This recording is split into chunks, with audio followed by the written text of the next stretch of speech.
psikolog.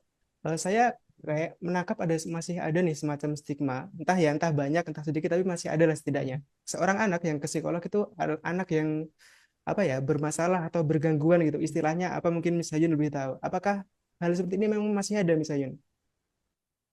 Iya, sebetulnya memang banyak ya untuk anak-anak bergangguan yang memang orang tuanya eh, ingin memeriksakan anaknya ke psikolog untuk melihat perkembangan anaknya. Misalnya, mungkin anaknya orang tuanya merasa anaknya itu kok kayaknya beda ya, atau misalnya kok umur segini belum bisa bicara ya, nah, atau kok anak saya kok nggak ada kontak mata ke saya padahal sudah umur misalnya sudah umur 3 tahun tapi kok kontak matanya masih kemana-mana. Nah itu takutnya itu ada sign atau gejala ke sindrom ataupun gangguan tertentu misalnya.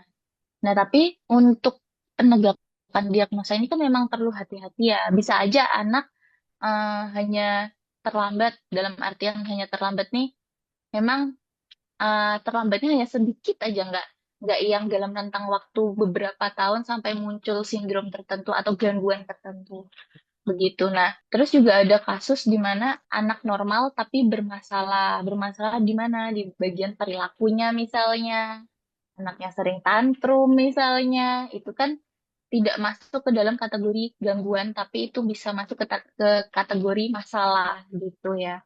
Nah, bisa masalah di emosi, perilaku. Nah, mungkin kebanyakan orang tua juga ada yang kesulitan menghandle emosi anak, perilaku anak. Itu juga dipersilahkan untuk ke psikolog.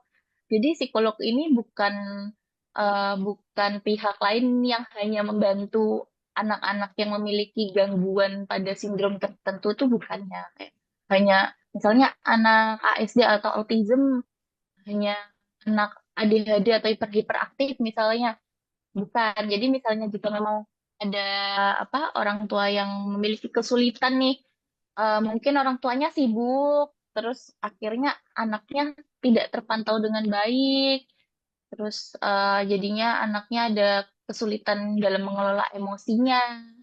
Nah, itu bisa tuh minta bantuan psikolog buat gimana ini anak saya supaya bisa berkembang lebih optimal sesuai dengan ekspektasi atau harapan kita sebagai orang tua kan kita berharap anak kita menjadi yang terbaik, maksudnya terbaik dalam artian versi dirinya ya, versi anak tersebut memiliki potensi yang baik, memiliki karakter yang baik seperti itu.